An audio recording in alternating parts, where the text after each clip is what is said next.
Salam, selamat birthday party di bulan November di minggu kedua. Sharing kita hidup selalu berkemenangan di dalam Efesus pasal 6 ayat 10. Akhirnya hendaklah kamu kuat di dalam Tuhan, di dalam kekuatan kuasanya. Perjalanan kehidupan diibaratkan seperti kapal di tengah laut yang kadangkala tenang, tetapi kadangkala bergelombang. Terbesit dalam pemikiran kita, apakah kita akan selamat?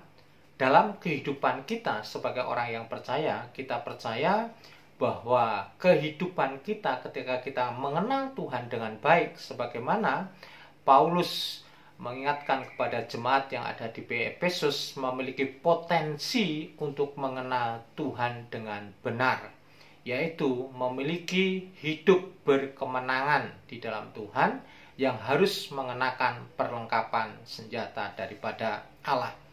Bagaimana cara hidup berkemenangan? Yang pertama, harus kuat di dalam Tuhan. Lawan kita adalah pemerintah, penguasa-penguasa di udara, bahkan penguasa kegelapan dan roh-roh jahat. Dalam menghadapi semuanya itu, fokus kita harus kepada Tuhan, bukan kekuatan yang lain. Kita harus kuat di dalam Tuhan dengan cara jalan yang benar, yaitu fokus kita adalah Tuhan, bukan kekuatan yang lain. Yang kedua, kita harus kuat di dalam kekuatan kuasanya.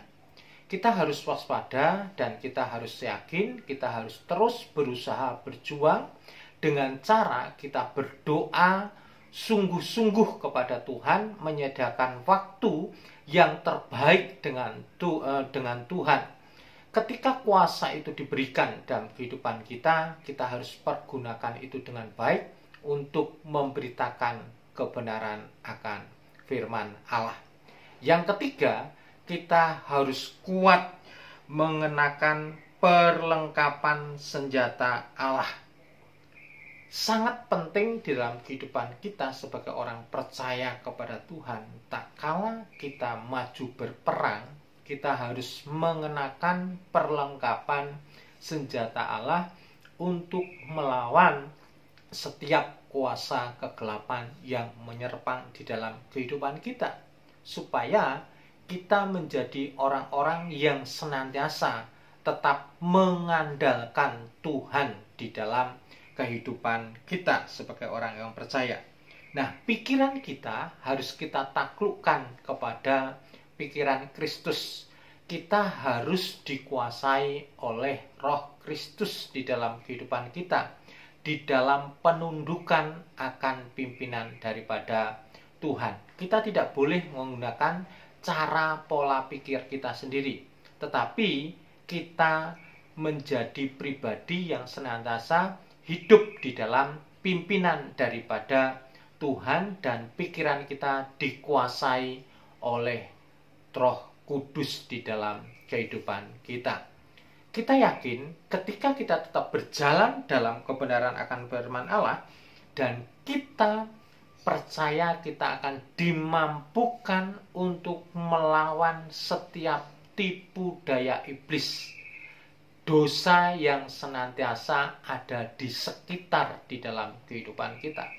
Kita harus sadari di dalam kehidupan kita, kita harus kenali di dalam kehidupan kita apa yang menjadi kelemahan di dalam kehidupan kita. Kalau kita menjadi pribadi lemah kita dalam keuangan, ya mari kita serahkan keuangan itu kepada orang lain yang punya cakap untuk mengelola keuangan.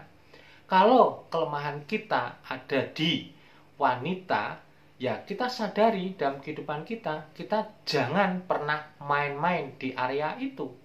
Tetapi kalau kelemahan kita ada di dalam sisi harta, ya mari kita bersama kita belajar, kita berdoa dengan sungguh-sungguh supaya harta itu tidak menjadi jerat di dalam kehidupan kita, tetapi lewat harta kita nama Tuhan dipuji dan dipermuliakan. Caranya kita harus belajar mengenal kebenaran firman Allah, memahami secara baik dan benar, supaya apa? Kita tidak kena tipu daya iblis yang menjerumuskan di dalam kehidupan kita, supaya kita menjadi pribadi yang hidup selalu berkemenangan di dalam Tuhan.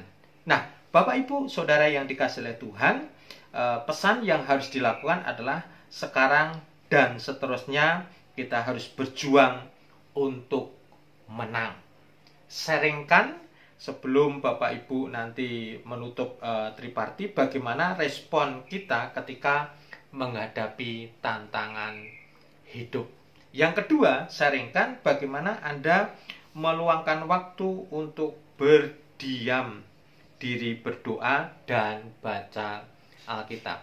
Sebelum Bapak Ibu menutup acara triparti, silahkan Bapak Ibu berdoa tempat di mana Bapak Ibu bertriparti dengan membaca Bilangan pasal 6 ayat 24 sampai 26. Tuhan Yesus memberkati. Salam KTM. Semangat.